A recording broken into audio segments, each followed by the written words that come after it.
Olá, pessoal! Na videoaula de hoje, nós vamos fazer a correção dos exercícios de determinação da energia de ativação da semana retrasada e da determinação da velocidade de reação da semana passada. Então, vamos começar pelos exercícios de determinação da energia de ativação.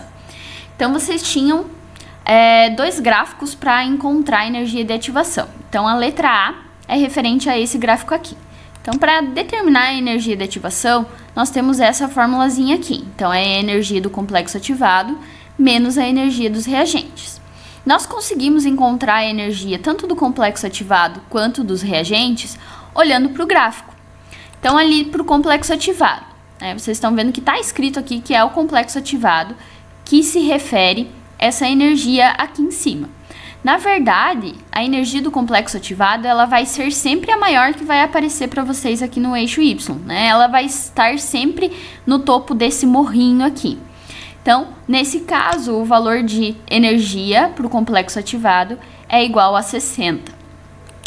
Os reagentes também estão indicados aqui, né, no gráfico, e eles têm um valor de 30 kJ de energia. Então, montando o cálculo, nós vamos ter energia de ativação igual a 60 menos 30. Resolvendo, o valor da energia de ativação é igual a 30 kJ. A unidade vocês conseguem descobrir sempre no gráfico também. Então, aqui em cima no eixo Y, vocês têm a unidade que vai ser referente à energia de ativação desse gráfico, né, dessa reação química. A letra B, vocês tinham esse gráfico para encontrar a energia de ativação. Então, novamente, energia do complexo ativado menos energia dos reagentes. Complexo ativado sempre no topo do morrinho, com o maior valor de energia. Então, nesse caso, é 132 kJ. Os reagentes, eles estão aqui embaixo, né? E tem um valor de 23 kJ. Montando o cálculo, nós vamos ter energia de ativação igual a 132 menos 23, dando um resultado de energia de ativação igual a 109 kJ. Agora os exercícios de velocidade de reação. Então, considere a reação de decomposição da água abaixo. Então, duas moléculas de água formando duas moléculas de gás hidrogênio e uma molécula de gás oxigênio. Então, inicialmente havia 16 mols de água no recipiente de reação e após 4 segundos havia 4 mol de água. Calcule a velocidade média de reação e a velocidade em relação à água, ao hidrogênio e ao oxigênio. Então, a primeira coisa que a gente precisa fazer é tirar os dados que o enunciado fornece para nós. Então, o enunciado fala que após 4 segundos havia 4 mol de água. Então, esse 4 mol vai ser a nossa concentração final. O enunciado fala também que inicialmente, então no início da reação, havia 16 mol de água. Então, esse é o nosso valor de concentração inicial. O tempo que ele fornece é o nosso tempo final. Então, 4 segundos é o tempo final de reação. O tempo inicial de reação é sempre zero, tá? Para todos os exercícios de velocidade de reação que a gente vai fazer. Então, essa é a formulazinha para determinar a velocidade de reação. Então, velocidade é igual à variação da concentração. Lembrando que variação é sempre final menos inicial. Então, nesse caso, vai ser concentração final menos concentração inicial. Esse valor ele está em módulo porque o número que a gente tem que ter aqui em cima precisa ser positivo, porque não existe velocidade negativa. Então, lembrando que sempre que nós colocamos um número em módulo, ele vai ter sempre um valor positivo quando ele sai do módulo, tá? Então, variação da concentração em módulo dividido pela variação do tempo, que é tempo final menos tempo inicial. Montando o nosso cálculo, então, nós vamos encontrar primeiro a velocidade referente à água, porque são os dados da água que foram fornecidos para vocês no enunciado. Então, concentração final, que é 4 mol, menos concentração inicial, que é 16 mol. Isso em módulo. Dividido pela variação do tempo, que é 4 menos 0, né? Final menos inicial. Resolvendo, nós vamos chegar a menos 12 aqui em cima. Mas como está em módulo, sai positivo o número. Então, positivo 12. Dividido por 4. 12 dividido por 4 3 mols por segundo. Então, essa é a nossa velocidade referente à água. A unidade, ela vem aqui dos valores que foram dados para vocês no enunciado. Então, vocês tinham mol para concentração e segundo para tempo. Então, vai ser sempre a unidade que foi dada para concentração, dividido ou sobre, né, barra a unidade de tempo. Então, velocidade da água é igual a 3 mol por segundo. Para descobrir a velocidade média de reação, nós precisamos olhar para o coeficiente estequiométrico da água, que é esse númerozinho que está na frente da água na reação que foi fornecida para vocês. Então, nós vamos pegar a velocidade referente à água e dividir pelo seu coeficiente estequiométrico. Então, a velocidade média de reação vai ser igual a 3 dividido por 2. Tendo como resultado, então, velocidade média da reação igual a 1,5 mol por segundo. Mantemos a unidade que foi dada para a água, tá? O enunciado também pede para vocês encontrarem a velocidade referente ao gás hidrogênio e ao gás oxigênio. Então, para isso, nós também vamos olhar para os coeficientes estequiométricos dessas substâncias na reação.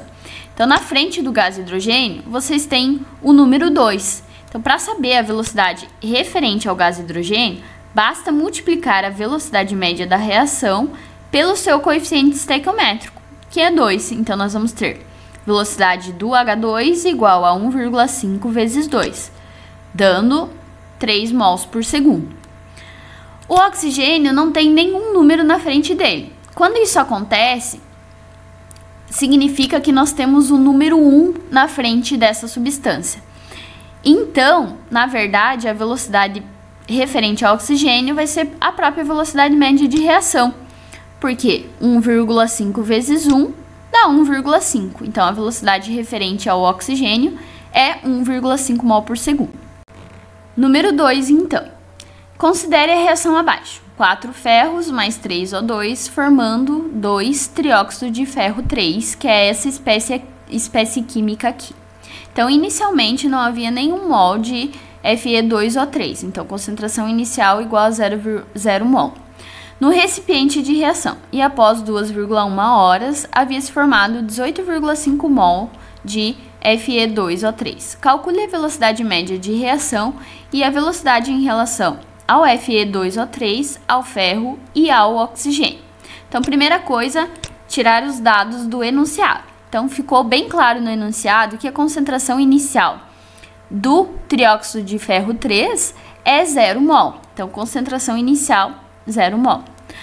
Ele também fala o tempo de reação, que é 2,1 horas, né? Então, o tempo final, 2,1 horas.